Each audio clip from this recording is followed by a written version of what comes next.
Despite making half the population, women's issues continue to be underreported, underrepresented, and underprioritized.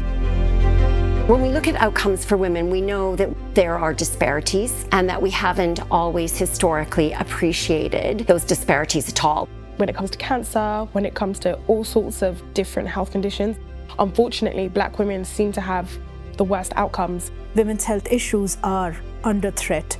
Decisions are being made on behalf of women that are not actually evidence-based, and this is having profound impacts on women's health.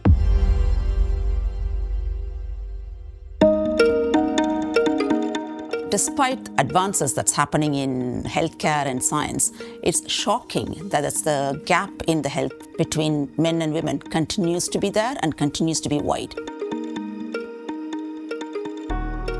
There are very prevalent conditions that only affect women that we don't know much about. Endometriosis affects something like 10 to 20% of women of reproductive age. But even in high-income countries, it takes 7 to 10 years to get diagnosed. Women's health issues have been underfunded, whether it's endometriosis, whether it's complications of pregnancy. I think we just don't get as much heat and light shone on our issues. And I think you just have to look at erectile dysfunction to see the disparity.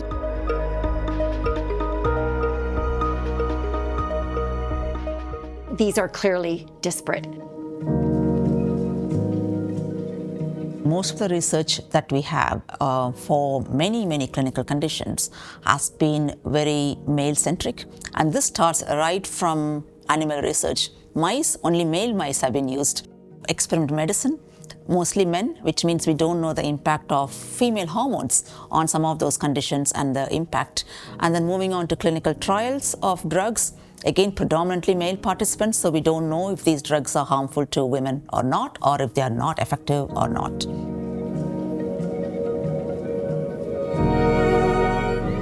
There's data now from the UK government showing that women with endometriosis get paid less as part of the workforce. Not just that, they tend to sort of leave the workplace early. It's a big concern, not just for society, but also for the economy. It is frustrating because most of these problems happen for women when they are in the prime of their life, in their working lives. And women can't go to work or can't go to their schools or universities because of these issues. And this has a frustrating impact on their career progression, as well as the chances a woman has been denied because her problems are not listened to.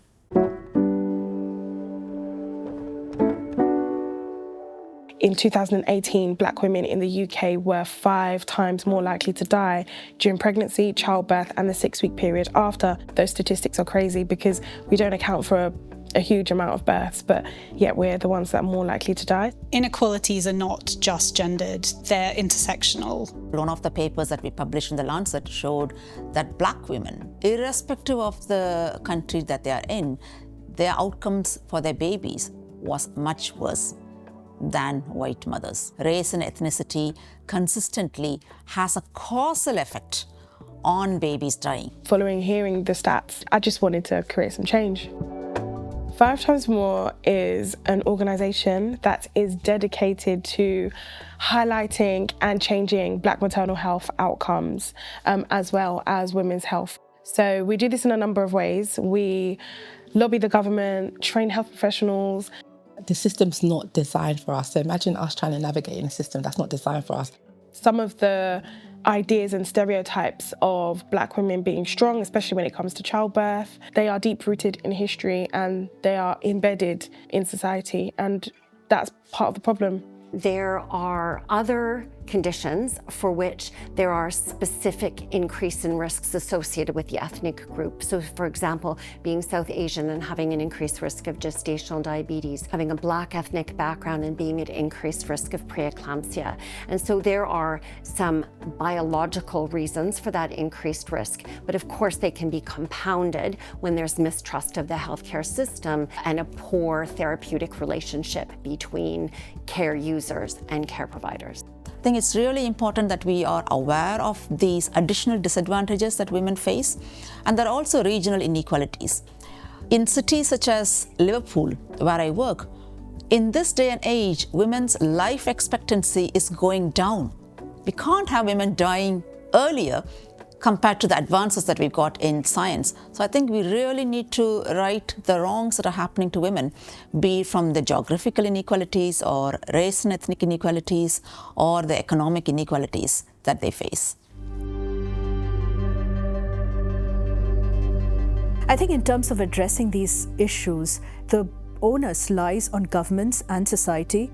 The funding for women's health needs to be changed. I think it's very clear now that in much of the research, women must be present and active at all phases.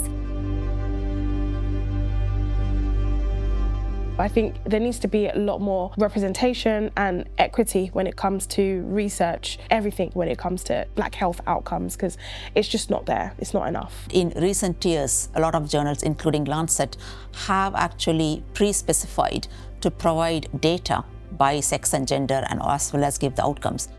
You end up with data that you have for male versus female separately that can be analysed, published and looked at in the future. But still predominantly, women's health seem to be the remit of a few of us who are working in this space. Obstetrics and gynaecology alone is not women's health. I need my cardiovascular colleagues, I need my critical care colleagues, I need my respiratory colleagues, my public health primary care colleagues. Each one of them to look at the problems through a sex and gender specific lens, be it in research or clinical care provision. How can we make sure that this is just a thing of the past? This isn't something that my daughter will be campaigning about in the next 20, 30 years. It tends to be 2 steps forward and 1 step back.